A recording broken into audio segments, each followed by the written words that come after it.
ನಾವು ಯಾವುದೇ ಕಾರಣಕ್ಕೂ ಕನ್ನಡ ಶಾಲೆ ಕ್ಲೋಸ್ ಮಾಡ್ತಕ್ಕಂಥದ್ದಿಲ್ಲ.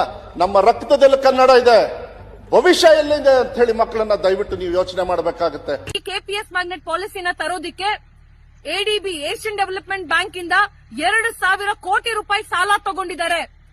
ಯಾಕೆ ಬೇಕಿತ್ತು ಸಾಲ? ನಮ್ಮ ಕರ್ನಾಟಕ ಜನರ ತೆರಿಗೆ ಸಾಕಾಗ್ತಿಲ್ವಾ? ನಾವು ಕಟ್ತಾ ಇರೋ 2% ಎಜುಕೇಶನ್ ಸೆಸ್ ಸಾಕಾಗ್ತಿಲ್ವಾ? ಈ ಪ್ರಶ್ನೆನ ನಾವು ಕೇಳ್ತಾ ಇದೀವಿ. ಇದನ್ನೆಲ್ಲ ಮಾತಾಡ್ತಾ ಮತ್ತೆ ಅವ್ರು ಹೇಳ್ತಾರೆ ಕನ್ನಡ ಶಾಲೆ ಅನ್ನೋದು ನನ್ನ ರಕ್ತದಲ್ಲಿದೆ ಅಂತ ಮಾತಾಡ್ತಾರೆ.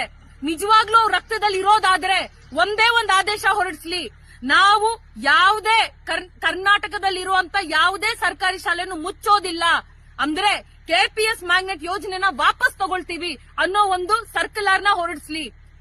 ಯಾಕಂದ್ರೆ ಸ್ನೇಹಿತರೆ, ಕೆಪಿಎಸ್ ಮ್ಯಾಗ್ನೆಟ್ ಇದು ಅಡಿಪಾಯ, ಫೌಂಡೇಶನ್ ಏನು ಅಂದ್ರೆ ಅದ್ ಹೇಳತ್ತೆ, ಇದೇ ನಡಾವಳಿ ಹೇಳತ್ತೆ ಕೆಪಿಎಸ್ ಮ್ಯಾಗ್ನೆಟ್ ಹೇಗೆ ರಚನೆ ಆಗುತ್ತೆ ಅಂದ್ರೆ ಈ ಮ್ಯಾಗ್ನೆಟಿನ 1 ರಿಂದ 6 ಕಿಲೋಮೀಟರ್ ರೇಡಿಯಸ್ ನಲ್ಲಿ ಯಾವುದೆಲ್ಲ ಸರ್ಕಾರಿ ಶಾಲೆಗಳಿದೆ, ಸಣ್ಣ ಗಾತ್ರದ ಸರ್ಕಾರಿ ಶಾಲೆಗಳು ಅಂತ ಮೆನ್ಷನ್ ಮಾಡ್ತಾರೆ. ಬಟ್ ಅದ್ ಎಷ್ಟು ಸಣ್ಣ ಅನ್ನೋ ನಂಬರ್ ಇಲ್ಲಿ ಎಲ್ಲೂ ಕೂಡ ಮೆನ್ಷನ್ ಆಗಿಲ್ಲ. ಸಣ್ಣ ಗಾತ್ರದ ಸರ್ಕಾರಿ ಶಾಲೆಗಳನ್ನ ನಾವು ಮರ್ಜ್ ಮಾಡಿ ಆ ಶಾಲೆನ ಕ್ಲೋಸ್ ಮಾಡಿ ಈ ಮ್ಯಾಗ್ನೆಟ್ಗೆ ಪುಷ್ಟಿ ಕೊಡ್ತೀವಿ ಅಂತ ಹೇಳ್ತಾ ಇದ್ದಾರೆ.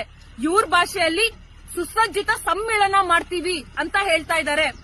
ಹಾಗಾದ್ರೆ ಸರ್ಕಾರ ಹೇಳ್ತಾ ಇರೋದು ನಿಜಾನಾ? ಈ ನಡಾವಳಿ ಹೇಳ್ತಾ ಇರೋದು ನಿಜಾನಾ?